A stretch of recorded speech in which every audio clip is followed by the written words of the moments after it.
After Jesus had spoken these words, he went out with his disciples across the Kidron Valley to a place where there was a garden, which he and his disciples entered. Now Judas, who betrayed him, also knew the place, because Jesus often met there with his disciples. So Judas brought a detachment of soldiers together with the police from the chief priests and the Pharisees, and they came there with lanterns and torches and weapons. Then Jesus, knowing all that was about to happen to him, came forward and asked them, "For whom are you looking?" They answered, "Jesus of Nazareth." Jesus replied, "I am he." Judas, who betrayed him, was standing with them. When Jesus said to them, "I am he," they stepped back and fell to the ground. Again he asked them, "For whom are you looking?" And they said, "Jesus of Nazareth." Jesus answered, "I told you that I am he. So if you are looking for me, let these men go." This was to fulfill the word that he had spoken, "I did not lose a single one of those you gave to me." Then Simon Peter, who had a sword, drew it, struck the high priest's slave, and cut off his right ear. The slave's name was Malchus. Jesus said to Peter, "Put your sword back in its sheath. Am I not to drink the cup that the Father has given me?" So the soldiers, their officer, and the Jewish police arrested Jesus and bound him. First, they took him to Annas, who was the father-in-law of Caiaphas, the high priest for that year. Caiaphas was the one who advised the Jews that it was better to have one person die for the people. Simon Peter and another disciple followed Jesus. Since that disciple was known to the high priest, he went with Jesus into the courtyard of the high priest. But Peter was standing outside at the gate. So the other disciple, who was known to the high priest, went out, spoke to the woman who guarded the gate, and brought Peter in. The woman said to Peter, "You are not also one of this man's disciples, are you?" He said, "I am not." Now the slaves of the police had made a charcoal fire because it was cold, and they were standing around it and warming themselves. Peter also was standing there with them and warming himself. Then the high priest questioned Jesus about his disciples and about his teaching. Jesus answered, "I have spoken openly to the world. I have always taught in synagogues and in the temple, where all the Jews came together. I have said nothing in secret. Why do you ask me? Ask those who heard what I said to them. They know what I said." When he had said this, one of the police standing nearby struck Jesus on the face, saying, "Is that how you answer the high priest?" Jesus said, "If I have spoken wrongly, testify to the wrong. But if I have spoken rightly, why do you strike me?" Then Annas sent him bound to Caiaphas, the high priest. Now Simon Peter was standing and warming himself. They asked him, "Are you not also one of his disciples, are you?" He denied it and said, "I am not." One of the slaves of the high priest, a relative of the man whose ear Peter had cut off, said, "Did I not see you in the garden with him?" Again Peter denied it, and at that moment the cock crowed. Then they took Jesus from Caiaphas to Pilate's headquarters. It was early in the morning. They themselves did not enter the headquarters so as to avoid ritual defilement and so to be able to eat the Passover. So Pilate went out to them and said, "What accusation do you bring against this man?" They answered, "If this man were not a criminal, we would not have handed him over to you." Pilate said to them, "Take him yourselves and judge him according to your law." The Jews replied, "We're not permitted to put anyone to death." This was to fulfill what Jesus had said when he indicated the kind of death he was to die. Then Pilate entered the headquarters again, summoned Jesus and asked, "Are you the king of the Jews?" Jesus answered, "Do you ask me this on your own, or did others tell you about me?"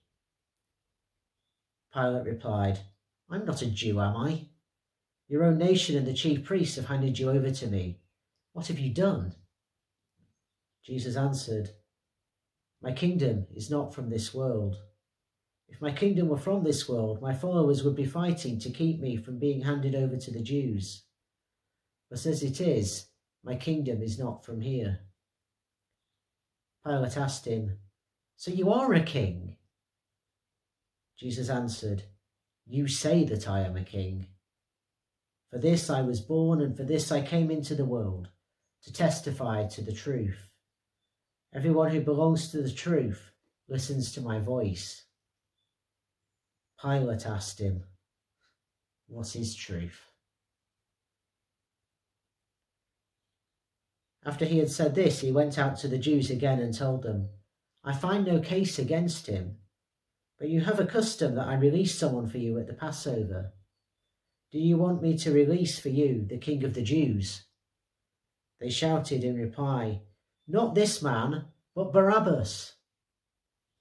Now Barabbas was a bandit.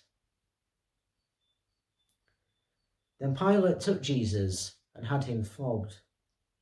And the soldiers wove a crown of thorns and put it on his head, and they dressed him in a purple robe. They kept coming up to him, saying, "Hail, King of the Jews," and striking him on the face. Pilate went out again and said to them, "Look, I am bringing him out to you to let you know that I find no case against him." So Jesus came out, wearing the crown of thorns and the purple robe. Pilate said to them, "Here is the man." When the chief priests and the police saw him, they shouted, "Crucify him! Crucify him!" Pilate said to them, "Take him yourselves and crucify him. I find no case against him." The Jews answered him, "We have a law, and according to that law he ought to die because he has claimed to be the Son of God." Now when Pilate heard this, he was more afraid than ever. He entered his headquarters again and asked Jesus, "Where are you from?" But Jesus gave him no answer. Pilate therefore said to him, "Do you refuse to speak to me? Do you not know that I have the power to release you and the power to crucify you?" Jesus answered him, "You would have no power over me unless it had been given to you from above. Therefore the one who handed me over to you is guilty of a greater sin." From then on, Pilate tried to release him, but the Jews cried out, "If you release this man, you are no friend of the emperor. Everyone who claims to be a king sets himself against the emperor."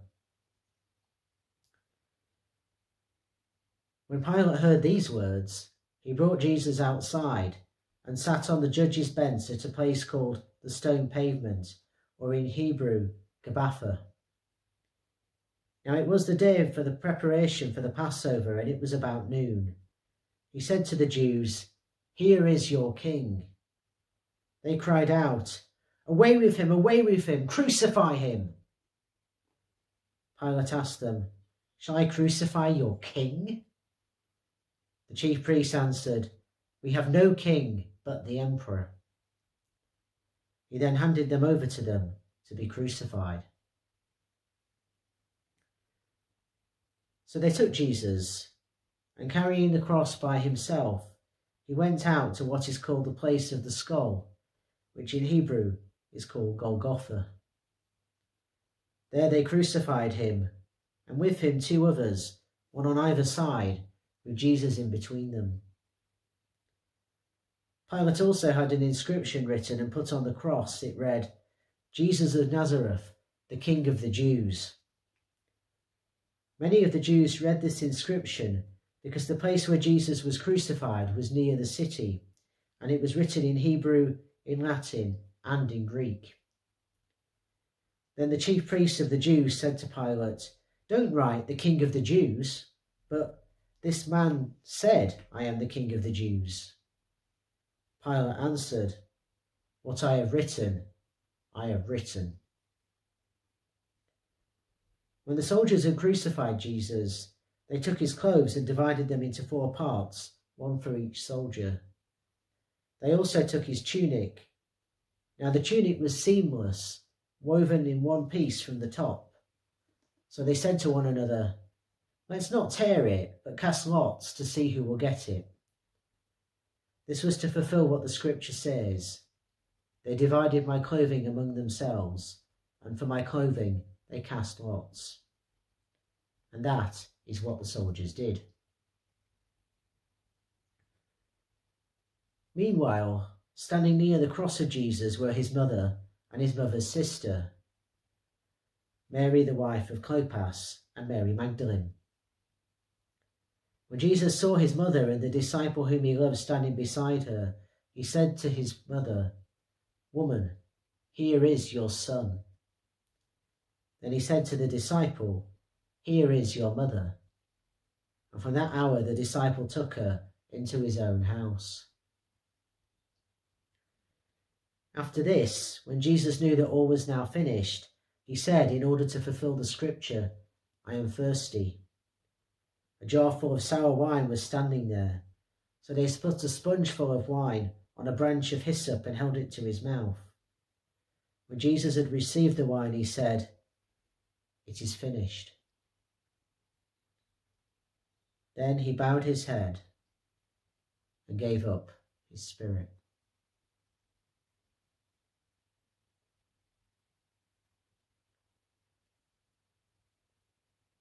Since it was the day of preparation, the Jews did not want the bodies left on the cross during the Sabbath, especially because the Sabbath was a day of great solemnity. So they asked Pilate to have the legs of the crucified man broken and the bodies removed. Then the soldiers came and broke the legs of the first and of the other who had been crucified with him. But when they came to Jesus and saw that he was already dead, they did not break his legs.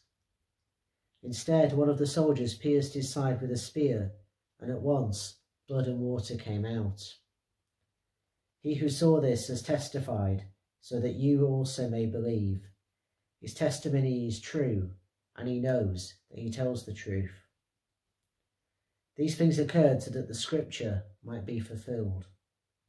None of his bones shall be broken. And yet another passage of scripture says, "They will look on the one whom they have pierced."